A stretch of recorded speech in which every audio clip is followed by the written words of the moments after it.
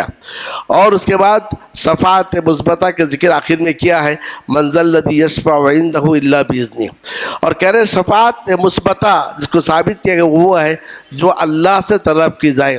آپ دعا کریں اے اللہ مجھے اپنی نبی کے شفاعت عطا فرما، اے اللہ مجھے جو ہے صالحین کی شہداء کی شفاعت عطا فرما، یہ شفاعت مثبتہ ہے۔ والشافع مکرم بالشفاعہ۔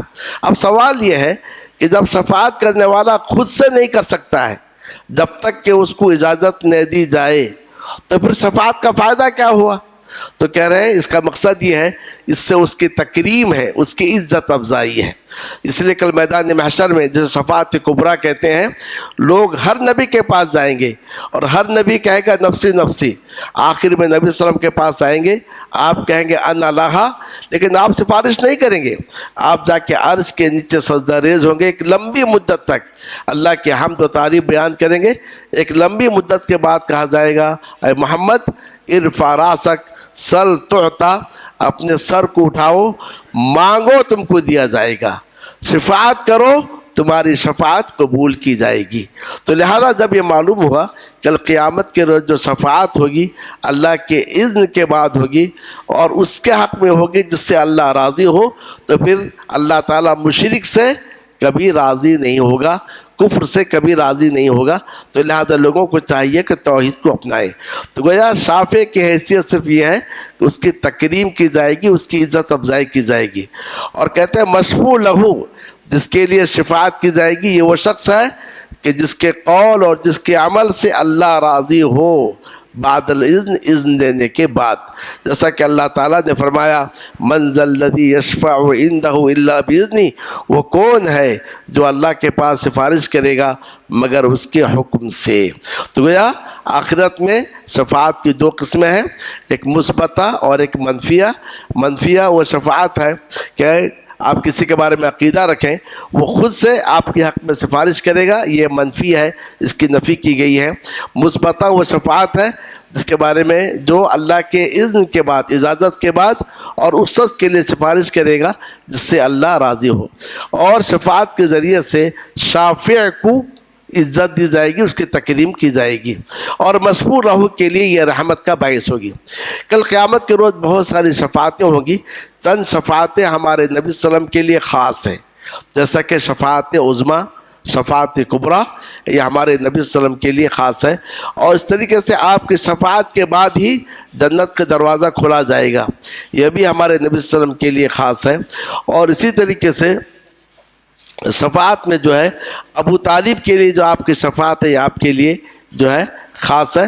تو چند شفاعتیں ہمارے نبی صلی اللہ علیہ وسلم کے لیے جو ہے خاص ہیں، اور چند شفاعتیں ایسے ہیں جن میں جو ہمارے نبی صلی اللہ علیہ وسلم کے لیے بھی ہیں اور دوسرے انبیاء اور صالحین کے لیے بھی ہیں۔ اور خاص طور سے آپ سے فرمایا کہ اہل کبائر کے لیے میں نے اپنی دعا کو اٹھا کر رکھی ہے، کل قیامت کے روز میں ان کے لیے سفارش کروں گا۔ یہ دو قاعدے کے بعد جس سے توحید سمجھ میں آئی، جس سے شرک کی حقیقت واضح ہوئی کہ صرف توحید ربوبیت کے اقرار سے انسان مسلمان نہیں ہوتا، یا کہ صرف توحید ربوبیت کا اقرار نجات کے لیے کافی نہیں ہے، توحید الوہیت کی ضرورت ہے۔ اور دوسری بات یہ ہے کہ شرک کی اگلوں کے شرک کی اصل وجہ یہ تھی انہوں نے اپنے اور اللہ کے درمیان میں کسی کو واسطہ بنایا، اور واسطہ بنا کر انہی کی عبادت کرنے لگے جیسا کہ آج کے لوگ کر رہے ہیں۔ تو اصل میں آج لوگ کیا کہتے ہیں کہ ہم تو صرف واسطہ بنائے، ہم انہیں سوری اللہ انہیں معبود مانتے ہیں، تو واسطہ بنانا بھی اس کی عبادت کرنی ہے۔ اور تیسرا قاعدہ یہ ہے، تو کچھ لوگ یہ اعتراض کرتے ہیں کہ اہل مکہ یا مشرکین مکہ جن کی عبادت کرتے تھے وہ پتھر تھے، وہ مجسمے تھے، لیکن ہم تو نیک لوگوں کے لیے وہ کام کرتے ہیں۔ تو دونوں میں فرق ہونا چاہیے کہ ہم صالحین اور جو نیک لوگ ہیں ان کے لیے ہم یہ سارے نظر و نیاز چڑھاتے ہیں۔ مکہ والے